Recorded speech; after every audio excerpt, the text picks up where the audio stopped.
anak-anak, pada pagi hari ini kita akan belajar lagi IPA tema 2 sekarang subtema 1 tentang organ pernapasan manusia. Kompetensi dasar pada tema 2 kali ini adalah 3.2, menjelaskan organ pernafasan dan fungsinya pada hewan dan manusia, serta cara memelihara kesehatan organ pernapasan manusia. 4.2, membuat model sederhana organ pernapasan manusia. Tujuan belajar subtema 1, 1. Menjelaskan alat pernapasan manusia. Yang kedua, menjelaskan cara kerja dari organ pernapasan manusia. Yang ketiga, menjelaskan proses pernapasan pada manusia. Nah, untuk kalian bertanya-tanya, apa sih yang dimaksud dengan bernafas dan apa saja alat-alat pernafasan pada manusia? Kita akan pelajari lebih lanjut.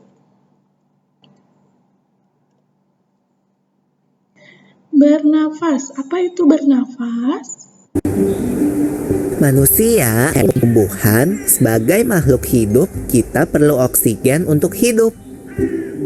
Waktu bernafas, kita mempunyai organ-organ yang bekerja sama dan membentuk sistem organ yang bekerja mengatur oksigen yang ada di lingkungan hidup sampai pada setiap sel yang kita butuhkan.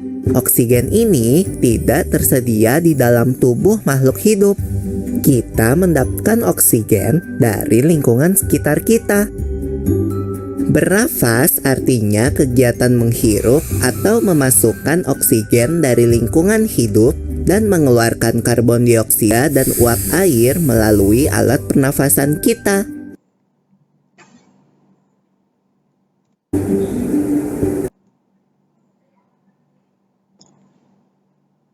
Nah, setelah kita tahu arti bernafas, kita akan melanjutkan dengan organ pernafasan manusia atau alat pernafasan manusia. Biasanya bisa disingkat HITERO. Itu yang pertama hidung, 2 tenggorokan, yang ketiga paru-paru. Nah, secara lengkap, alat pernafasan manusia itu yang pertama ada hidung, yang kedua faring atau tekak, yang ketiga laring atau pangkal tenggorokan, yang keempat trakea atau batang tenggorokan, yang kelima bronkus atau cabang batang tenggorokan, yang keenam bronkiolus atau cabang dari bronkus, yang terakhir ada paru-paru.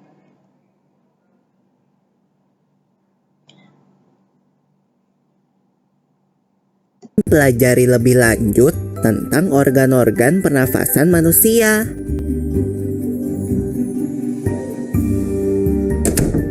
Lula, kamu tahu enggak kalau alat pernafasan kita terdiri atas hidung, pangkal tenggorok atau laring, batang tenggorok atau trakea, cabang batang tenggorok atau bronkus, dan paru-paru. Ya, Pipo. Melalui lubang hidung, udara mendapatkan jalan keluar dan masuk ke dalam tubuh kita. Tapi, selain itu, udara juga dapat keluar masuk melalui mulut loh. Namun, jika kita bernafas menggunakan hidung, akan lebih baik loh, Pipo. Karena terdapat lendir dan rambut-rambut halus. Rambut-rambut halus ini berfungsi untuk menyaring udara yang mengandung debu, kotoran, dan kuman penyakit. Benar sekali Lula, selaput lendir berfungsi untuk mengatur suhu udara yang akan masuk ke paru-paru dan mengatur kelembapan udara agar sesuai dengan kelembapan tubuh. Hidung juga jalur yang langsung terhubung dengan alat pernafasan berikutnya, yaitu tenggorokan. Tenggorokan merupakan alat pernafasan manusia yang kedua. Pada tenggorokan terdapat laring atau pangkal tenggorok dan batang tenggorok atau trakea. Pada bagian dalam dinding batang tenggorok terdapat selaput lendir dan rambut-rambut halus yang selalu bergetar yang berfungsi menghalangi benda-benda asing yang akan masuk ke paru-paru. Pernahkah kalian tersedak? Kamu pernah nggak, Lula? Pernah banget, Pipo. Itu kenapa ya, by the way? Tersedak merupakan gerak refleks untuk mengeluarkan kembali benda atau makanan yang masuk ke saluran pernafasan. Oh, aku tahu.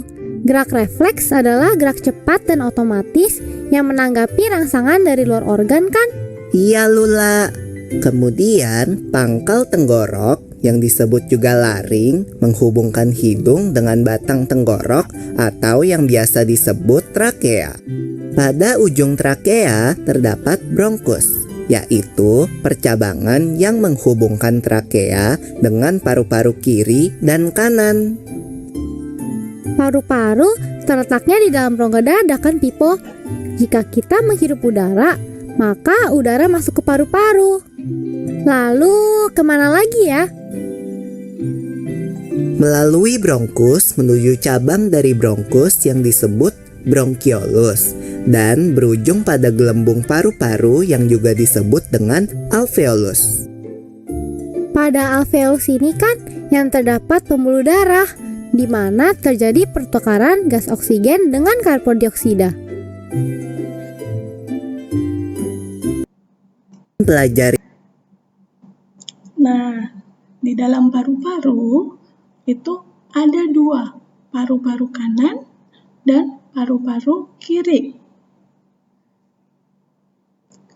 Di paru-paru kanan itu ada 3 gelambir, sedangkan di paru-paru kiri ada 2 gelambir. Paru-paru diselimuti oleh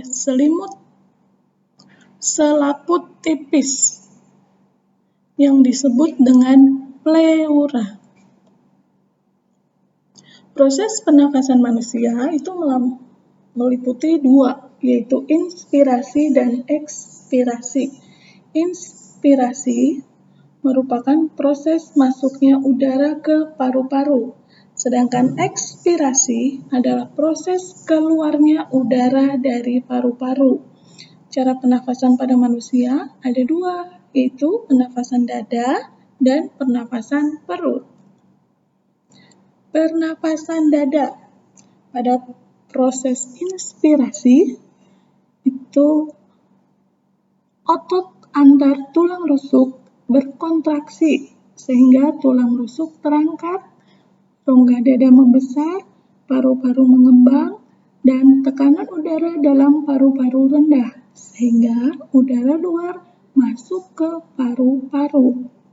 Sedangkan saat ekspirasi, otot antar tulang rusuk berrelaksasi dan tulang rusuk turun, rongga dada mengecil, paru-paru mengecil, dan tekanan udara dalam paru-paru tinggi sehingga udara keluar dari paru-paru.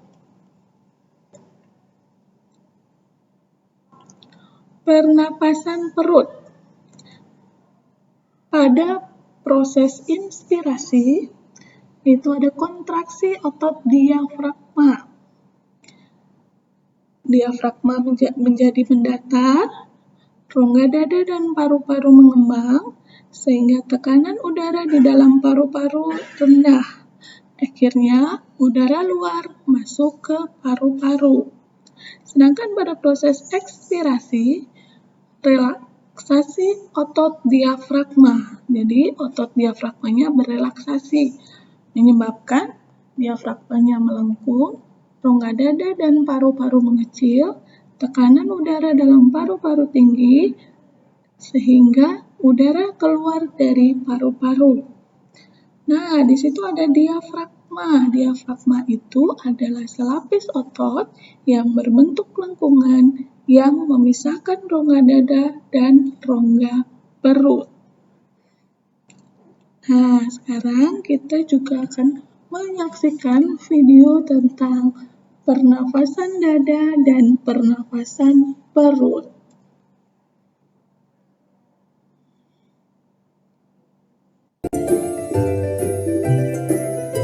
Well, Pipo, tahu gak kalau sistem pernafasan kita terdiri dari 2 kan? yaitu sistem pernafasan dada yang umum kita lakukan dan juga sistem pernafasan perut. Jelasin dong Pipo, apa sih perbedaan detailnya? Pernafasan dada terjadi karena gerakan tulang rusuk oleh otot-otot antar rusuk. Pengambilan udara terjadi saat otot antar rusuk berkontraksi atau mengerut, sehingga tulang rusuk terangkat ke atas menyebabkan rongga dada dan paru-paru membesar. Oh begitu, berarti pengeluaran udara terjadi saat otot antar rusuk berelaksasi atau mengendur.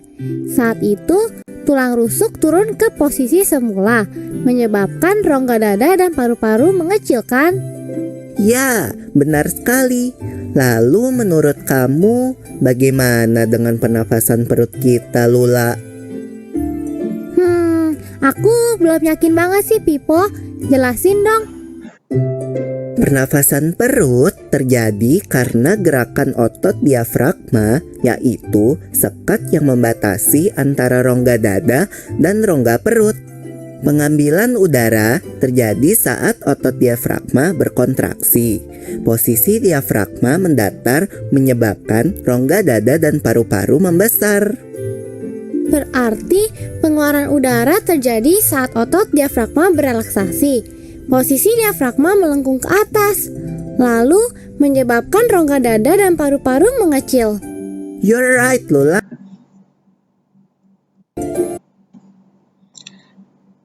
Terima kasih, tetap semangat belajar dari rumah. Dadah.